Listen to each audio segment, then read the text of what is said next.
जब इस तरह के इंटरनेशनल प्लेयर्स को मजबूर होना पड़ेगा सड़क पे आकर और रोना पड़ेगा, आंसू बहाने पड़ेंगे कि अपनी दशा और अपने हालातों को बताते हुए। मगर स्पोर्ट्स काउंसिल कहती है कि एक डोपिंग का मामला उनके ऊपर है। देखिए, सूर्य भानु प्रताप सिंह कोई क्रिमिनल नहीं है कि अगर आप डोपिंग शब्द का ये इस्तेमाल करके सोचेंगे कि उन्होंने कोई क्राइम किया है।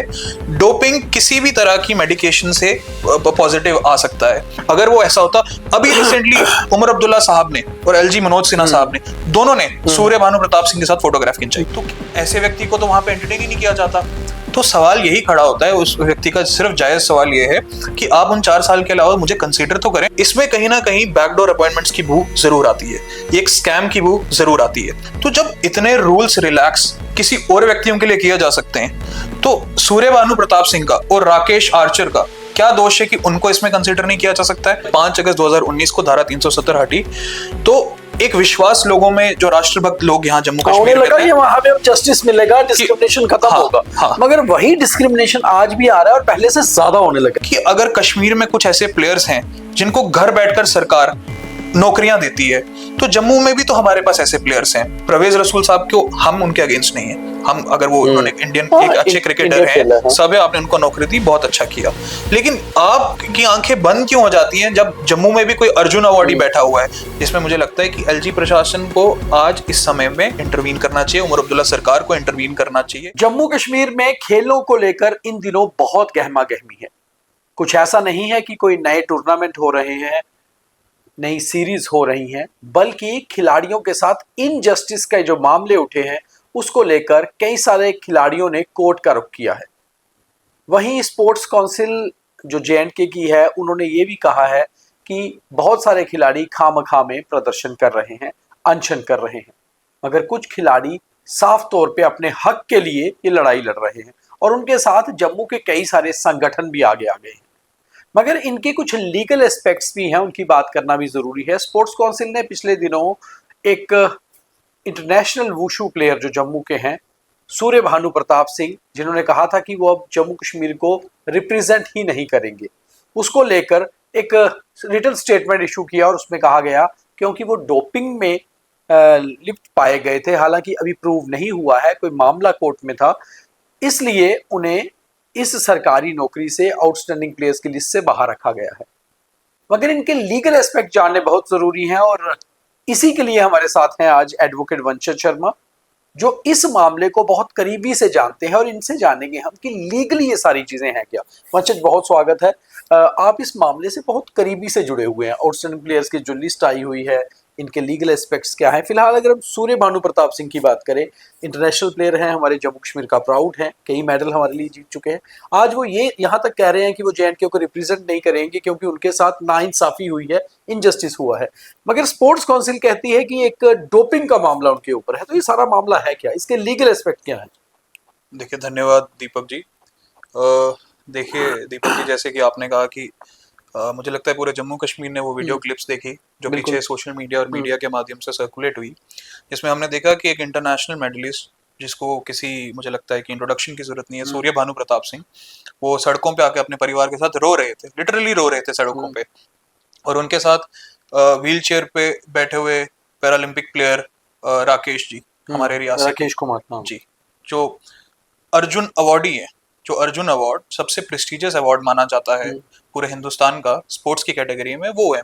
वो जब किसी भी, मैं कहता हूँ कि रीजन में, किसी स्टेट में, किसी यूटी में, जब इस तरह के इंटरनेशनल प्लेयर्स को मजबूर होना पड़ेगा सड़क पे आकर और रोना पड़ेगा, आंसू बहाने पड़ेंगे कि अपनी दशा और अपने हालातों को बताते हुए, तो मुझे लगता है कि ये किसी भी एरिया के लिए, किसी भी गवर्नमेंट की पॉलिसी के लिए बहुत अलार्मिंग चीज है, एक यूथ के फ्यूचर के लिए बहुत अलार्मिंग चीज है। आज जम्मू कश्मीर एक नई दिशा की ओर चल रहा है। हम कहते हैं कि हमने नशा मुक्त अभियान चलाया हुआ है। एलजी प्रशासन, एलजी मनोज सिन्हा साहब खुद जाकर हर डिस्ट्रिक्ट में उसका नेतृत्व खुद कर रहे हैं। लेकिन जब और इस कड़ी में जब आज जम्मू कश्मीर ड्रग्स का शिकार हो रहा है, इस कड़ी में सबसे बड़ी इंस्पिरेशन बनकर कोई निकल कर आते हैं तो वो स्पोर्ट्स पर्सन होते हैं। लेकिन जब स्पोर्ट्स पर्सन खुद सड़कों पर ऐसे रोएंगे, ऐसे गुहार लगाएंगे इंसाफ की, तो मैं ये कहना चाहूंगा आपके माध्यम से कि कितना गलत मैसेज सोसाइटी को, यंगस्टर्स को और उन लोगों को जिनकी रुचि स्पोर्ट्स में रहती है, वो चाहते हैं कि कभी हम तिरंगे के लिए स्पोर्ट्स में पार्टिसिपेट करें, इंटरनेशनल इवेंट्स में पार्टिसिपेट करें, कितना गलत मैसेज आता है। आपने प्रश्न किया सूर्य भानु प्रताप सिंह का। देखिए उन पे जो 4 साल का डोपिंग का बैन लगा था, उन्होंने वो 4 साल काट लिए। उनका सिर्फ इतना कहना है कि अगर ये वो बैन कौन से ईयर में था वंशज? वो अराउंड 2019 से 2019, 18, 17 और 16 के ओके। आसपास, इन 4 सालों में था। उसके बाद उन्होंने दोबारा काफी इंटरनेशनल इवेंट्स में पार्ट लिया, उन्होंने दोबारा मेडल्स जीते देश के लिए, ये जीते। देखिए सूर्य भानु प्रताप सिंह कोई क्रिमिनल नहीं है कि अगर आप डोपिंग बिल्कुल, शब्द हाँ। का ये इस्तेमाल करके सोचेंगे कि उन्होंने कोई क्राइम किया है।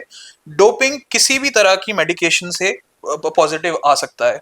ऐसे कई इंटरनेशनल एथलीट्स रहे हैं, ऐसे कई इंटरनेशनल डोपिंग पॉजिटिव आई है। हाँ, उसके बाद वो अपनी सजा, अपना बैन काटते हैं और उसका दोबारा परफॉर्म करते हैं। और ये कोई इंटेंशनल नहीं होता है कि आप डोप करें। यहाँ पर सूर्य भानु प्रताप सिंह का खुद ऑन रिकॉर्ड ये कहना है कि इस तरह के प्रोफेशनल मेडिकल बैकग्राउंड के लोग हमको नहीं प्रोवाइड किए गए थे स्पोर्ट काउंसिल द्वारा, कि तब जब मेरी नी इंजरी हुई थी और उसके बाद मैंने कोई मेडिकेशन ली, तो उसमें अगर मैं डो पॉजिटिव आ गया तो मैंने अपने 4 साल का समय काटा। आज मैं फिर एशियन गेम्स में पार्टिसिपेट करने जा रहा हूँ, मैंने फिर इंटरनेशनल गेम्स में पार्ट लिया है। तो आप उन 4 साल को ना कंसिडर करें, लेकिन आप उस व्यक्ति जो बाकी सारे इवेंट्स में पार्ट लेता रहा, चाहे वो नेशनल चैंपियन रहा, इतने कम से कम 5-10 बार वो नेशनल चैंपियन रहा, इंटरनेशनल मेडलिस्ट रहा, एशियन गेम्स मेडलिस्ट रहा, तो आप क्या उनको उसको कंसिडर ही नहीं करेंगे on the basis of those 4 years? अगर वो ऐसा होता, अभी रिसेंटली उमर अब्दुल्ला साहब ने और एलजी मनोज सिन्हा साहब ने, दोनों ने सूर्य भानु प्रताप सिंह के साथ फोटोग्राफ खिंचाई। बिल्कुल। दोनों ने वुशु की टीम के साथ इंडियन कंटीजेंट में जो एशियन गेम्स में पार्ट लेने जा रही है, फोटोग्राफ खिंचाई। तो ऐसे व्यक्ति को तो वहां पे एंटरटेन ही नहीं किया जाता। तो सवाल यही खड़ा होता है, उस व्यक्ति का सिर्फ जायज सवाल ये है कि आप उन 4 साल के अलावा मुझे कंसीडर तो करें। मुझे ऐसा लगता है कि कहीं ना कहीं इस जो आउटस्टैंडिंग प्लेयर्स की लिस्ट आई है जिसको लेकर पिटीशन फाइल हुए, कोई जम्मू वर्सेस कश्मीर वाली इसमें से दोबारा कोई ऐसा लगता है कि वो आ रही है कि ऐसा है कि बहुत सारे खिलाड़ी जैसे ये बोल रहे हैं, हमसे भी बात हुई कि अगर हम कश्मीर में होते तो शायद हम उस लिस्ट में नाम पा लेते। जी बिल्कुल। देखिए मैं आपके माध्यम से कहना चाहूंगा कि ये बिल्कुल, मैं एक वर्ड इस्तेमाल करना चाहूंगा ऑन रिकॉर्ड कि ये बैकडोर अपॉइंटमेंट्स हैं। जी। देखिए जम्मू कश्मीर का अगर हम बात करें, जम्मू कश्मीर का जो इतिहास रहा है, वो सदियों से यहाँ पे स्कैम्स और बैकडोर अपॉइंटमेंट्स होती आई हैं।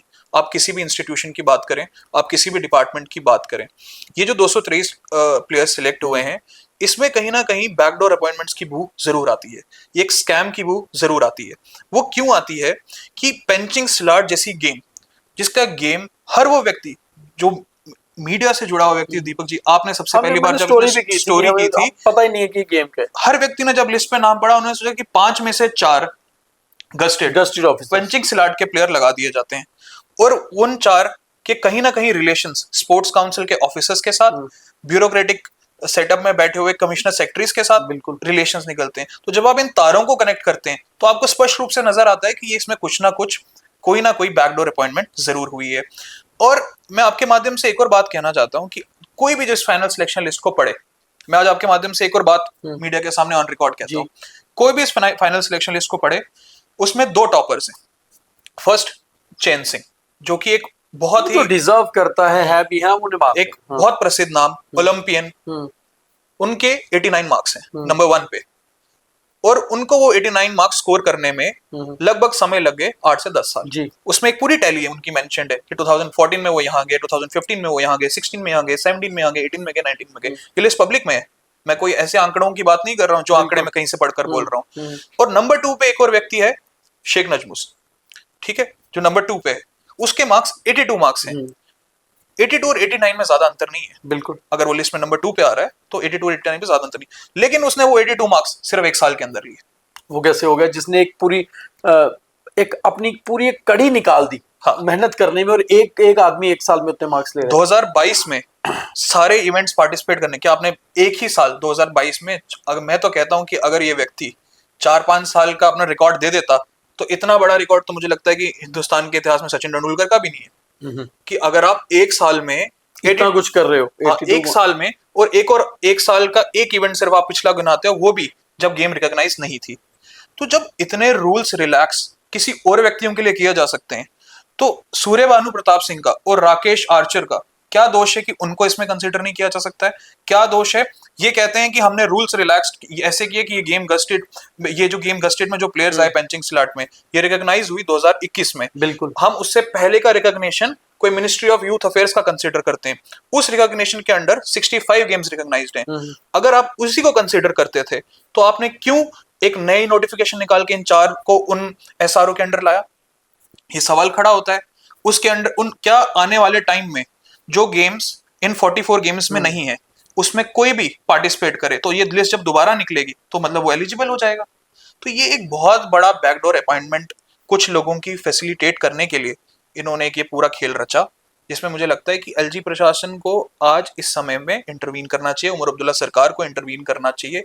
देखिए दीपक जी, जब मैं थोड़ी राजनीतिक विषय की बात हो जाएगी, लेकिन क्योंकि हम भी इसी समाज के पार्ट हैं, लेकिन जब 5 अगस्त 2019 को धारा 370 हटी तो एक विश्वास लोगों में, जो राष्ट्रभक्त लोग यहाँ जम्मू कश्मीर में लगा थे, ये वहां पे अब जस्टिस मिलेगा, डिस्क्रिमिनेशन खत्म होगा। हाँ। मगर वही डिस्क्रिमिनेशन आज भी आ रहा है और पहले से ज्यादा होने लगा है।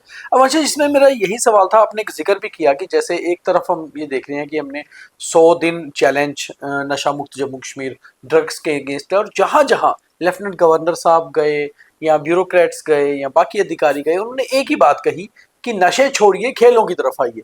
मगर जब वो खेलों की तरफ हम बात करते हैं और खिलाड़ी हमारे प्रदर्शन कर रहे हैं, तो ऐसे में दो चीजें, दो चेहरे एक ही स्टेट, एक ही यूटी के दिख रहे हैं, तो आपको लगता है कि बहुत ही डिमीन करता है खिलाड़ियों को। जो फ्यूचर प्लेयर्स हैं, जो अभी प्रैक्टिस कर रहे हैं, नए नए बिगनर्स हैं, वो क्या अपने सीनियर्स को देखकर खेलों की तरफ आएंगे? देखिए दीपक जी, ये एक बहुत डीप रूटेड प्रॉब्लम है। ये हर व्यक्ति जानता है जो इसको पास से देखता है और समझता है। वो डीप रूटेड क्यों है? क्योंकि जम्मू कश्मीर में एक इकोसिस्टम है और ये इकोसिस्टम बहुत सालों से, पिछले 3-4 दशकों से चला आया, जिसने ये कोशिश की हम जम्मू कश्मीर को हर तरह से डिस्टेबलाइज करें और हर तरह का वो प्रयास करें जिससे सोसाइटी में एक एक विश्वास जो उनकी सरकार की तरफ है, जो देश की तरफ है, वो ना हो। जब भारत सरकार ये पूरा प्रयास कर रही है, नरेंद्र मोदी सरकार की ये प्रायोरिटी है कि हमें ओलंपिक्स में अच्छा करना है, हमें, उन्होंने खेलो इंडिया जैसा गेम जैसा इनिशिएटिव लिया। आज अवंतीपुरा में national council of excellence announce किया अभी रिसेंटली, 1 महीने पहले, गवर्नमेंट ऑफ इंडिया ने। उस नेशनल काउंसिल ऑफ एक्सीलेंस में जिन भी गेम्स का जिक्र है उसमें पंचिंग स्लॉट का कहीं जिक्र ही नहीं है। तो आप जो 5 में से 4 चीफ कोच लगाएंगे, उनको भेजेंगे किधर? जब वो गेम कोई खेलता ही नहीं है तो चीफ कोच जाने के बाद जाएंगे किधर? तो ये कहीं ना कहीं मुझे लगता है कि गवर्नमेंट ऑफ इंडिया को ये समझना होगा, सरकार को, एलजी प्रशासन को ये समझना होगा कि ये जो इकोसिस्टम है ये कहीं ना कहीं अभी भी अपने पंख फड़फड़ा रहा है। पंकज, आप एक एडवोकेट हैं, आप लीगली चीजों को बेटर समझते हैं। अभी मामले कोर्ट में हैं, पेटिशंस लगी हुई है, आपको लगता है कि कोर्ट की तरफ से कुछ जस्टिस मिलेगा इन्हें? क्योंकि सबकी नजरें कोर्ट की तरफ है खिलाड़ियों की। जरूर मिलेगा, जरूर मिलेगा। हम अपेक्षा करेंगे कि ट्रिब्यूनल से भी, जैसे में गवर्नमेंट का रिप्लाई अवेटेड है, डिफरेंट पिटीशंस में गवर्नमेंट का रिप्लाई अवेटेड है, तो हम हम अपेक्षा करेंगे कि जब हम यही सारे इश्यूज, यही सारी इरेगुलरिटीज, इलीगैलिटीज, अनकॉन्स्टिट्यूशनल तरीके से, कि जो गेम कभी रिकॉग्नाइज ही नहीं थी, उसके मार्क्स कंसिडर करके इन लोगों को नौकरियां दी गई। मैं एक और बात आज आपके माध्यम से कहना चाहूंगा जो बड़ी इंपॉर्टेंट बात है, कि अगर कश्मीर में कुछ ऐसे प्लेयर्स हैं जिनको घर बैठकर सरकार नौकरियां देती है, तो जम्मू में भी तो हमारे पास ऐसे प्लेयर्स हैं। क्यों? अगर अगर परवेज रसूल साहब को, हम उनके अगेंस्ट नहीं है, हम, अगर वो, उन्होंने इंडियन एक अच्छे क्रिकेटर हैं, सब है, आपने उनको नौकरी दी, बहुत अच्छा किया, लेकिन आपकी आंखें बंद क्यों हो जाती हैं जब जम्मू में भी कोई अर्जुन अवार्डी बैठा हुआ है? आपकी आंखें बंद क्यों हो जाती हैं कि जम्मू में भी जब सूर्य भानु प्रताप सिंह जैसा कोई बैठा हुआ है? तो यहाँ पे कहीं ना कहीं मुझे लग रहा है कि क्या कोई एडमिनिस्ट्रेटिव सेटअप में या ब्यूरोक्रेसी में कोई ऐसा बैठा हुआ व्यक्ति है जो मिसगाइड कर रहा है हायर अथॉरिटीज को? क्या कोई ऐसा व्यक्ति है? तो कहीं ना कहीं सरकार को, उमर अब्दुल्ला सरकार को इस चीज का संज्ञान लेना चाहिए और इंटरवीन करना चाहिए इस स्टेज पर, क्योंकि कहीं ना कहीं मुझे लग रहा है सोसाइटी का, यूथ का और विशेष तौर से स्पोर्ट्स पर्सन का मनोबल बहुत कम हो रहा है। कितने % चांसेस हैं कि पुरानी लिस्ट कैंसिल होकर नई लिस्ट आएगी? देखिए, जिस प्रकार से प्लेयर संघर्ष कर रहे हैं, सब कर रहे हैं, जब तक ये लिस्ट कैंसिल नहीं होगी तब तक मुझे नहीं लगता कि कोई भी चैन से बैठेगा। और आपको लगता है संघर्ष चलेगा भी? बिल्कुल चलेगा, संघर्ष चलिए, उम्मीद करते हैं आप जैसे लीगल एक्सपर्ट्स जो हैं सही से इस मामलों को आगे उठाएं कोर्ट में, और कोर्ट से जस्टिस मिले। सूर्य भानु प्रताप हो, राकेश कुमार हो, या इन जैसे कई और नेशनल और इंटरनेशनल खिलाड़ी जो आज मैदानों से निकलकर सड़कों में, उम्मीद करते हैं कि चीजें ब्लैक एंड व्हाइट में ठीक हों, और कम से कम ये सूची जो है एक ऐसी आए जिसमें सबको मान सम्मान हो और लगे कि जिन खिलाड़ियों ने हमें गर्व में रखा, आज वो खुद भी गर्व से आगे बढ़ रहे हैं। बहुत धन्यवाद।